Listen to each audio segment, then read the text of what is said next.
So I'm here at yourfielderschoice.com. I have the cheat sheet pulled up. We're looking at yesterday's slate. So I just want to show you how easy it is to utilize our cheat sheet on both FanDuel and DraftKings. So we'll start with FanDuel because that's a little bit more straightforward.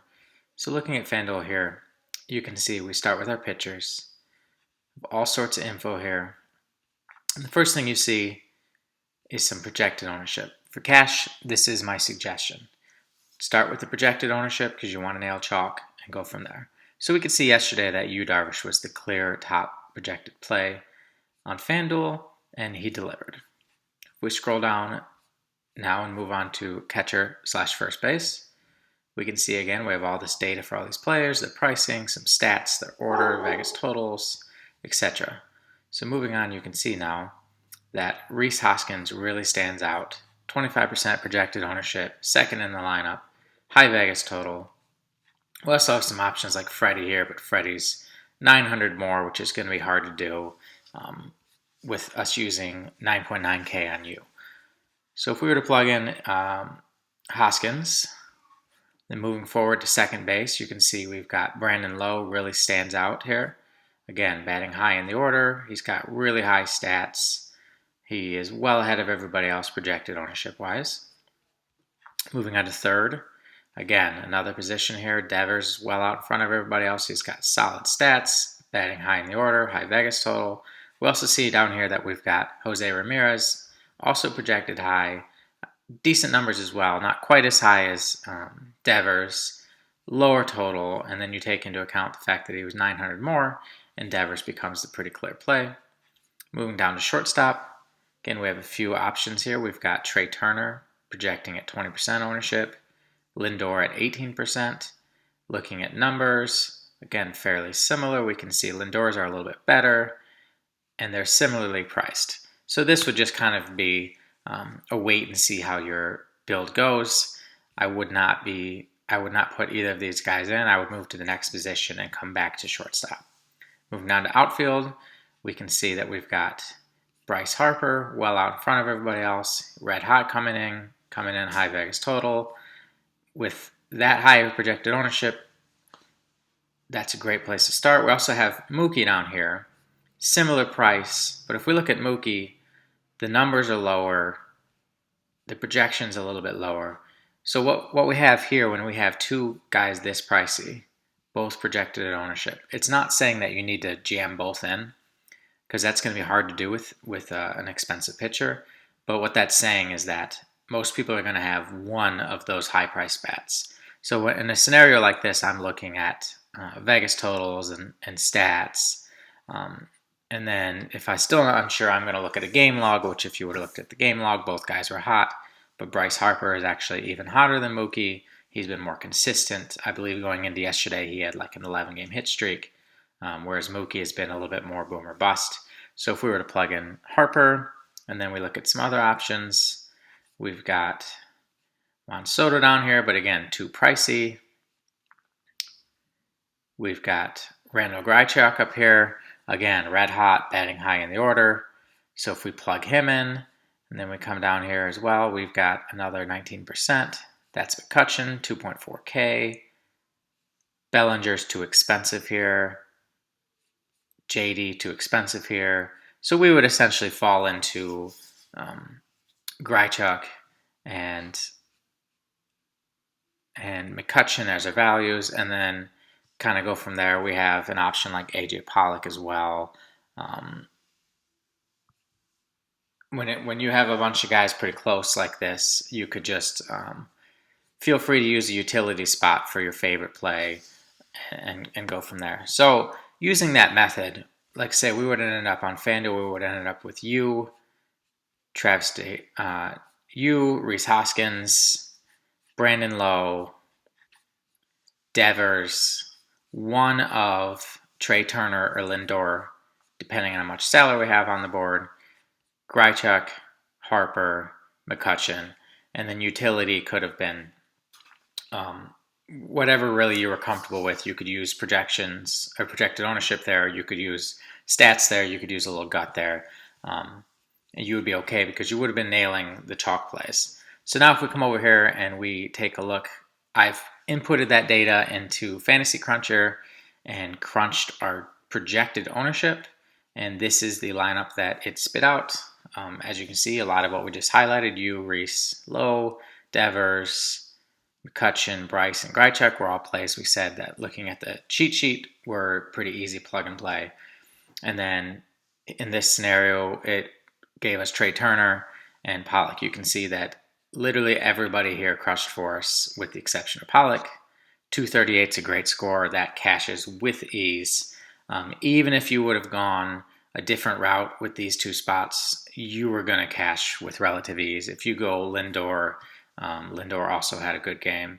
So you could have put Grichuk here at the outfield spot, use that utility spot for somebody other than Pollock, and paired that with Lindor, and you're still looking at a really, really nice score. You're going to cash with these.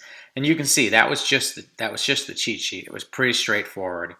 It was pretty obvious 1 to 2 plays at every single position. The only position that was a little bit tougher is outfield because there's a lot of options. But again, just by kind of taking a second, looking at stats, looking at their game logs, Vegas totals, Grichuk and Harper, for instance, were both red hot coming in. So it was pretty easy to fall onto them over the other similarly priced options. So now if we look at DraftKings using the same method, for cash, I'm going to be looking at projected ownership once again. You can see here that we've got Yu Darvish and Dylan Cease well ahead of everybody else. So that's a pretty easy indication to me right here, especially when we look at these opponent data stats. That's pretty good numbers. Dylan Cease is cheaper than all these guys right here, so it makes sense. So that's a pretty easy 1-2 cash pairing. Move down to catcher first base. We've got Travis Deonard, just an easy, that's a free spot. And then we're a little bit jumbled up in here. And again, this is one of those scenarios where you could let price dictate. So in this case, I would not have entered my first baseman quite yet. And I would have come back to this position. Moving down to second, it's important to note too that on DraftKings, a lot of these guys have multi-position eligibility. They are highlighted. That way you can see. So if we move on to second, we can see once again, low, but he's pricey. So then we've got some value guys like a Scott Kingery here. Biggio's too expensive. You're going to go low over Biggio, especially when you take a look at the stats. So again, I'm going to kind of sit on the idea of low and Kingery. And with DraftKings, it's not quite as straightforward as FanDuel, where you can just plug and play. DraftKings, what I like to do is get a few options at each position and then start to tinker with my build using those different pricing plays. Moving on to third base, you can see we have Devers and Alec Baum. Again, this is kind of your punt option. You can also see this is where it's important to remember the multi-position, because we also have a second base punt option here in Brandon Drury coming in at 2.7K, so you can add him to your small list of second base viable plays, as well as he's viable on third as well.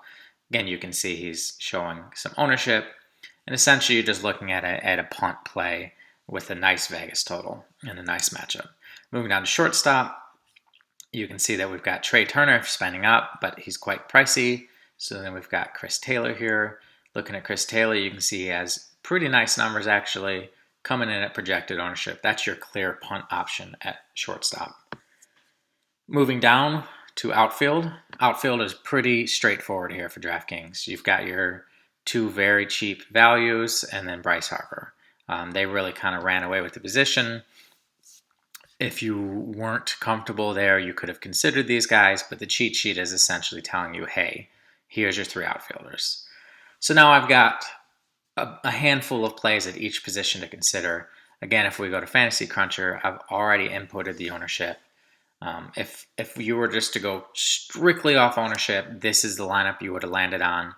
It would have cashed, but it would have left a lot of salary on the board. And so in that scenario, I like to try and figure out if there's a way to spend that extra salary to upgrade some spots.